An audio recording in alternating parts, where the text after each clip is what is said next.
Hello guys, कैसे हैं आप लोग। उम्मीद करते हैं खैरियत से होंगे। मार्केट के अपडेट के साथ मौजूद हूं और इस टाइम दोस्तों थोड़ी देर के अंदर हमारे पास वीकली क्लोजिंग होने वाली है, नया हफ्ता स्टार्ट होने वाला है। तो उससे पहले आपको छोटी सी मार्केट अपडेट मैं आपको देने जा रहा हूं ताकि आपके जहन में रहे कि ओवरऑल टेक्निकली इस टाइम क्रिप्टो मार्केट में क्या स्नैरियो चल रहा है।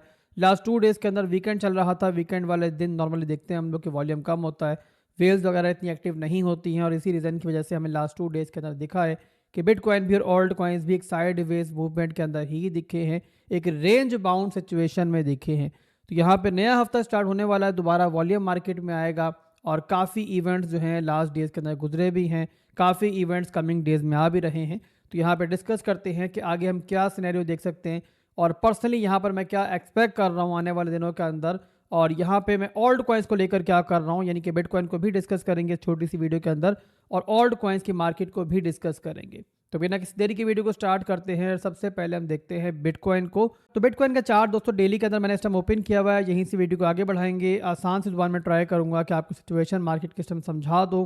पहली चीज़ आप लोगों ने अंडरस्टैंड करनी है कि बिटकॉइन हो गया, कोई भी ऑल्ट कॉइन हो गया, वो मार्केट में नॉर्मली जब ट्रेडिंग करते हैं तो लेवल्स के अंदर ट्रेड करते हैं। जैसे कि यहाँ पे बिटकॉइन को आप देखो तो इस टाइम 90,000 से लेके हमारा $1,03,000 का एक पूरे का पूरा लेवल है, यानी कि 12 से $13,000 का एक लेवल है कि जिसके दरमियान अगर आप देखो तो 19 नवंबर के बाद से बिटकॉइन ट्रेड कर रहा है और इसी रेंज के दरमियान कंसोलिडेट कर रहा है। अगर आप ऊपर की साइड पे देखो, इससे चंद कैंडल्स के अलावा आपको कोई डेटा नहीं दिखेगा।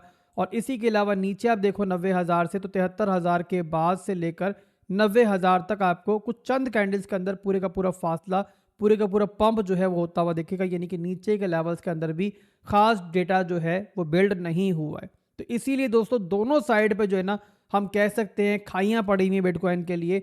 और जब तक बिटकॉइन इस रेंज के अंदर है, हम ना तो ये कह सकते हैं कि बिटकॉइन बुलिश है और ना ही ये कह सकते हैं कि बिटकॉइन बेरिश है। जब तक बिटकॉइन 90,000 के लेवल को तोड़ेगा नहीं, नीचे के रास्ते नहीं खुलेंगे, तो जाहिर सी बात है बिटकॉइन को हम यहाँ बेरिश कंसिडर नहीं कर सकते। और जब तक बिटकॉइन $1,03,000 क्रॉस नहीं करता, हम ये नहीं कह सकते कि बिटकॉइन जो है ना वो बुलिश चल रहा है। तो मॉरल ऑफ द स्टोरी दोस्तों यहाँ पर ये हुई कि बिटकॉइन जब तक $1,03,000 से नीचे है, ये बेरिश तो नहीं है, बट बहरहाल एक अनसेफ टेरिटरी में मौजूद है। जब तक यहाँ पे ट्रेड कर रहा है बिटकॉइन $1,03,000 से नीचे, कुछ भी होना पॉसिबल है। उम्मीद करता हूँ कि यहाँ तक आपको जो है ना ये पूरे के पूरे लेवल्स जो हैं समझ में आ चुके होंगे।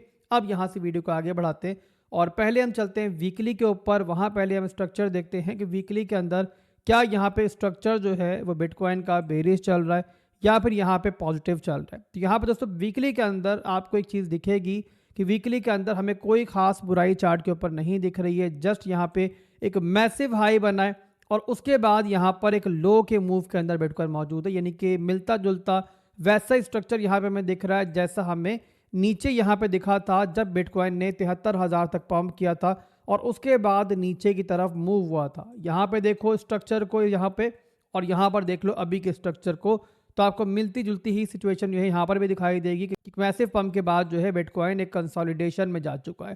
तो यहाँ पर दोस्तों आपको याद होगा कि जब बिटकॉइन इस लेवल में ट्रेड कर रहा था, तब भी जब बिटकॉइन नीचे मूव हुआ था, यहाँ पे 50,000 के लेवल तक गया था, तब भी यहाँ पर लोग ये कहना स्टार्ट हो गए थे कि बिटकॉइन जो है अपनी सपोर्ट को तोड़ेगा, बिटकॉइन जो है बहुत नीचे जाएगा, 30,000 पे जाएगा, 40,000 पे जाएगा। बट तब भी हमने देखा था कि पूरी मार्केट जब नेगेटिव हो गई थी, पूरी मार्केट जब बेरिश हो गई थी, तभी यहाँ पर बिटकॉइन ने काफ़ी देर के बाद जो है ना यहाँ से रिवर्सल लिया था।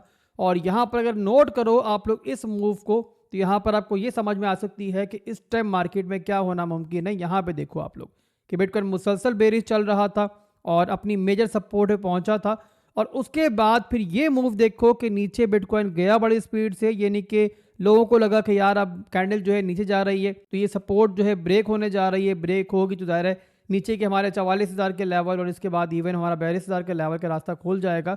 बट वहाँ पर क्या हमने देखा कि जो मूव आया वो जस्ट एक विक साबित हुई, यानी कि लिक्विडिटी हंटिंग साबित हुई और उसके बाद बड़ी स्पीड से यहाँ बाय ऑर्डर फिल आउट हुए और बिटकॉइन ने दोबारा ऊपर क्लोजिंग कर ली। उसके बाद कुछ देर के बाद हमने देखा, कंसोलिडेशन के बाद देखा, फिर बिटकॉइन ने जो है एक ज़बरदस्त वापसी की और उसके बाद फिर $1,00,000 को हमने क्रॉस होते हुए दिखा। तो आपको मिलती जुलती सिचुएशन जो है इस टाइम भी दिख रही है। यहाँ पे वही सिचुएशन आप यहाँ पर भी देख सकते हो कि अभी भी यहाँ पर बिटकॉइन एक मैसिव पंप करने के बाद जो है ना एक साइडवेज मूवमेंट में जा चुका है और यहाँ पर एक इंपॉर्टेंट सपोर्ट पे मौजूद है कि जहाँ पर लोग ये बातें करना शुरू हो गए हैं, सुपर नेगेटिव हो गए हैं कि अब बिटकॉइन यहाँ से 70,000 पे जाएगा, कुछ लोग यहाँ बिटकॉइन को 40,000 45,000 तक दोबारा पहुंचा रहे हैं। तो यानी कि आप कह सकते हो कि मार्केट जो ना दोबारा फ्रस्ट्रेशन में जाती हुई दिख रही है। मेजॉरिटी ऑफ ट्रेडर्स जो हैं यहाँ पे नेगेटिव हो चुके हैं और बहुत कम लोग हैं जो यहाँ पे अभी भी एक्सपेक्ट कर रहे हैं कि बिटकॉइन जो है वो यहाँ दोबारा ऊपर जाएगा और $1,03,000 को तोड़ेगा। यानी कि अनसर्टनिटी सी मार्केट में आपको बनती हुई दिखाई दे रही है। तो क्या यहाँ पर दोस्तों दोबारा ये मुमकिन नहीं है? पूरी सूरत हाल को देखते हुए, ये देखते हुए कि पहले की तरह ही मेजर इवेंट्स आगे आने वाले हैं, जैसे कि यहाँ पे देखो डोनाल्ड ट्रंप की ओथ सेरेमनी आने वाली है, उसके बाद सिक्योरिटी एंड एक्सचेंज कमीशन के जो सीईओ हो उनको फायर किया जाएगा, आगे एफओएमसी मीटिंग होनी है, यानी कि मेजर इवेंट्स आगे लाइनअप है और उसके नज़दीक आके जो है ना एक अनसर्टनिटी सी बनी हुई है। तो यहाँ पर दोस्तों क्या वैसा ही मूव मुमकिन नहीं है कि बिटकॉइन यहाँ पे नीचे आए, इस तरीके से लिक्विडिटी हंटिंग करे, इस लेवल के नीचे जो लिक्विडिटी है वो उड़ाए और दोबारा इस तरीके से वापसी करे और फिर उसके बाद जो एक नए मूव की तरफ ऊपर जाए? क्या ऐसा मुमकिन नहीं है? क्या आपको ऐसा नहीं लग रहा कि मार्केट जो है वैसी सिचुएशन रिपीट कर सकती है? तो पर्सनली दोस्तों यहाँ पर जो है ना मैं भी यही एक्सपेक्ट कर रहा हूँ कि मार्केट कुछ ऐसा मूव ले सकती है, यानी कि बिटकॉइन यहाँ पे नीचे आए, अपना 88,000 का एरिया यहाँ से नीचे यहाँ पे इस तरीके से विक मारे और दोबारा ऊपर क्लोजिंग कर ले और फिर यहाँ पे पंप करे। तो यहाँ पर दोस्तों अगर ऐसा मूव आता है तो फिर क्या होगा? फिर ऐसा होगा कि जो नेगेटिविटी आपको दिख रही है लोग उससे ज़्यादा नेगेटिव होते हुए दिखेंगे आपको। बट उसके बाद जब वापसी होगी तो क्या होगा कि जो लोग वहाँ पे लिक्विडेट हो चुके होंगे या फिर जो लोग पैनिक सेलिंग कर चुके होंगे वो अगले मूव के अंदर मार्केट में इंटर नहीं हो पाएंगे। और यही वो आइडियल सिचुएशन होती है जो मार्केट मेकर्स को चाहिए होती है, इन वेल्स को चाहिए होती है, यानी कि कम से कम जो रिटेल मनी है वो यहाँ पर जो है ना अगली रैली में शामिल हो।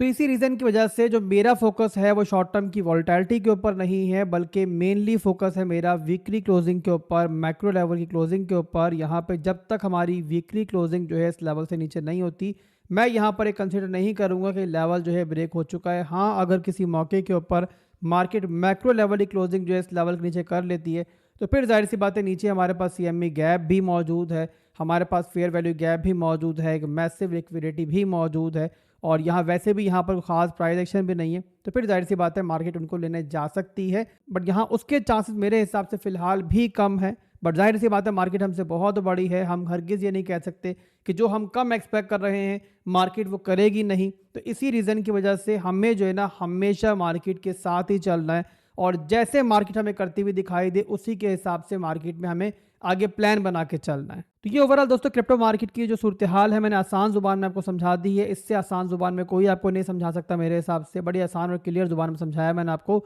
अब यहाँ पर दोस्तों सवाल आता है ऑल्ट कॉइन्स का कि ऑल्ट कॉइन्स जो है जो कि बहुत ज़्यादा इन दिनों के दरमियान डंप हुए हैं और अगर जाहिर सी बात है मार्केट को ऐसा मूव लेने जाती है तो मज़ीद भी डंप होंगे। तो क्या मैं वहाँ पे ऑल्ट कॉइन्स को खरीदूंगा?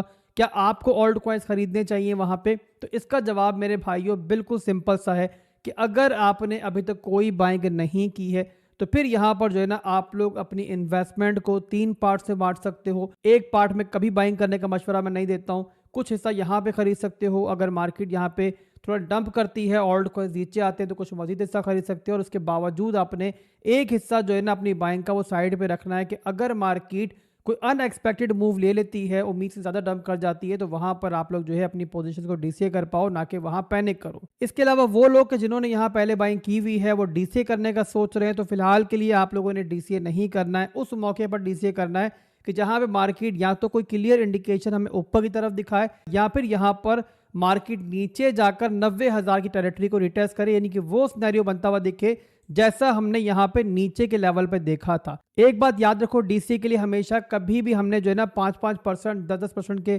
फासले के ऊपर डीसीए नहीं करना होता। डीसीए करने के लिए और सेकंड एंट्री के लिए हमें एक अच्छी खासी रिट्रेसमेंट की जरूरत होती है। पर्सनली मैं अपनी बात करूँ तो मैं इस टाइम ऑल्ट कॉइन्स को नहीं खरीद रहा हूँ और उसका रीज़न ये नहीं है कि मुझे ऑल्ट कॉइन्स से भरोसा नहीं है या फिर मैं ऑल्ट कॉइन्स के अंदर जो है ना पंप एक्सपेक्ट नहीं कर रहा आने वाले महीनों के अंदर। रीज़न ये है कि मेरी बाइंग जो है वो काफ़ी नीचे है। आप लोगों में से अक्सर लोग जानते हैं 50,000 के लेवल पे भी हमने बाइंग की थी और इसके अलावा जो मेरी ज़्यादा बाइंग थी वो बिटकॉइन के बॉटम के ऊपर थी, बेयर मार्केट में हमने एसआईपी की थी। तो हमारी जो बाइंग है वहाँ तक तो खैर ऑल्ट कॉइन्स ना गए हैं और ना ही मैं एक्सपेक्ट कर रहा हूँ कि यहाँ पे जाएंगे करीब करीब।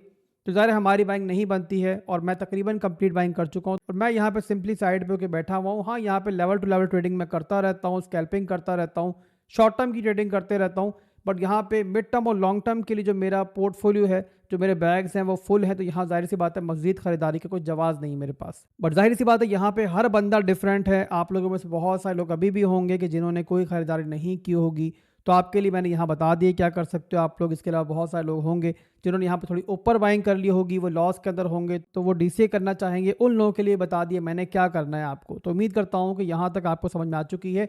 इसके बाद चलते हैं हम बिटकॉइन डोमिनेंस के ऊपर, वहाँ पर भी छोटे से एनालिसिस कर लेते हैं, उसके बाद वीडियो क्लोज करूँगा। पर्सनली मैं यहाँ वेट कर रहा हूँ वीकली क्लोजिंग का, काफ़ी इंपॉर्टेंट क्लोजिंग है, काफ़ी कुछ इससे हमें मजीद भी क्लियर होगा, तो मैं इसका वेट कर रहा हूँ वो हो जाती है। तो कल इंशाल्लाह जो है ना मार्केट का एक डिटेल टेक्निकल एनालिसिस भी कर लेंगे, तो उसके लिए भी वेट कर लीजिएगा। फिलहाल के लिए छोटा सा मैं आपको रिव्यू देता हूँ बिटकॉइन डोमिनेंस का कि इस टाइम क्या चल रहा है। वीकली के अंदर ऑलरेडी बता चुका हूँ मैं आपको कि वीकली के अंदर हमारा स्ट्रक्चर जो है नीचे की तरफ है फिलहाल भी, और अभी तक यहाँ पे वीकली का स्ट्रक्चर जो है दोबारा ऊपर की तरफ नहीं टूटा। ये देख सकते हो आप लोग, हाई बना, लो बना, फिर एक हाई बना, ये लो बना, उसके बाद सिंपली यहाँ पर स्ट्रक्चर जो है हमारा रिटेस्ट हो रहा है। तो मैक्रो लेवल के ऊपर बिटकॉइन की डोमिनेंस जो है वो इतनी बुरी नहीं दिख रही है। हाँ, यहाँ पे डेली के ऊपर अगर हम देखेंगे तो वहाँ पे हमें शॉर्ट टर्म के बाउंस भी दिख रहे हैं, वहाँ पे हमें शॉर्ट टर्म के अंदर एक पंप भी दिख रहा है, और इसी रीज़न की वजह से इस टाइम आपको ऑल्ट कॉइन्स भी ब्लीड करते हुए दिख रहे हैं। आप लोगों ने दोस्तों एक चीज़ हमेशा ध्यान में रखनी है कि जब भी मार्केट में अनसर्टेनिटी होगी, बिटकॉइन यहाँ तो बहुत ज़्यादा बुलिश होगा या बहुत ज़्यादा बेरिश होगा, दोनों सूरतों में जो है ना बिटकॉइन की डोमिनेंस बढ़ती है,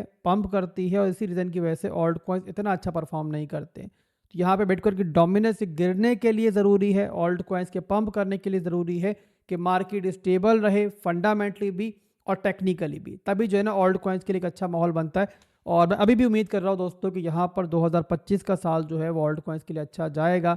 हाँ, ये ज़रूर है कि इस साल की स्टार्टिंग जो है अच्छी नहीं हुई है, बट इसका मतलब ये नहीं है कि 2025 का साल जो है यहाँ पे बुलिश साल नहीं होगा। मैंने पहले भी समझाया लास्ट वीडियो के अंदर भी कि 2025 का मतलब 10 दिन नहीं है, जनवरी का महीना नहीं है। 2025 का साल जो है बहुत बड़ा साल है। तो यहाँ पेशेंस रखो, हिम्मत मत हारो, इंशाल्लाह अच्छा टाइम आएगा। और अगर ज़्यादा पैनिक कर रहे हो तो कुछ दिनों के लिए, कुछ अर्से के लिए स्क्रीन से क्लोज करो और बार बार चार्ट्स को मत देखो, अपने पोर्टफोलियो को मत देखो, तो यहाँ पे गलती कोई नहीं करोगे आप लोग। अभी के लिए बस इतना ही था, फिर मिलेंगे इंशाल्लाह बहुत जल्द। दुआ में याद रखिएगा। अल्लाह हाफिज़।